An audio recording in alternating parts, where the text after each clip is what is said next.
notice something? The recent noise around the world is losing its shock value on the market. Investors are getting sick of Trump and Iran painting the charts with their headlines. For instance, last Friday, they announced the Strait is open. Then over the weekend, it's confirmed close again. A few weeks ago, that would have triggered a mini black swan event. But today, both Japanese and Korean markets close in the green. And the price action on gold and oil tells you everything you need to know. Right at the open this morning, gold gapped down over $90 and oil gapped up around $10. But what happened? Gold faded the gap, found a bottom and rallied. Oil faded the pump, topped out, and dumped. What does this tell us? The market has basically fully priced in the geopolitical risk. Traders are no longer panic selling on every new headlines. So what's the trading playbook for this new dynamic? Just like that quote from the Iranian speaker. Like I mentioned before, the recent market rhythm is this. Bullish news drops Monday through Friday, bearish news drops on the weekend. So when the bad news hits, it's usually a solid buying opportunity. And when the market is euphoric on good news, it's time to exit. Just like that quote from the Iranian speaker.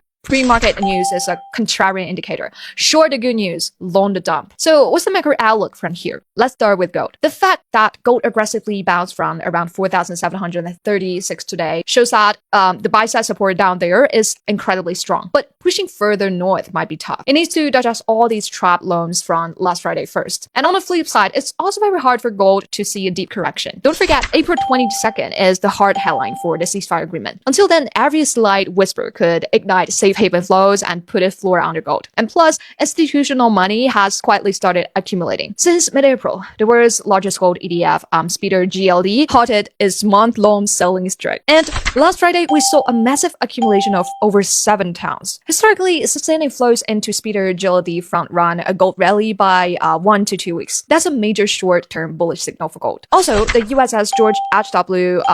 Bush aircraft carrier is arriving in the Middle East this week. That will undoubtedly pour more gasoline on an already tense situation. So weighing it all up, gold will most likely continue in its choppy consolidation.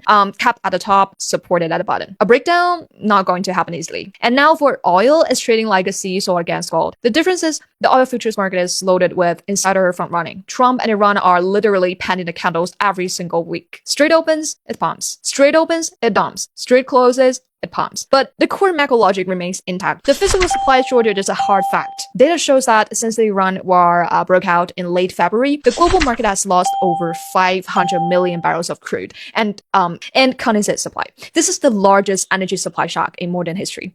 So short-term oil has massive fundamental support. However, trading oil right now is playing on hard mode. Over the next 2 days, the geopolitical chess match will be incredibly volatile.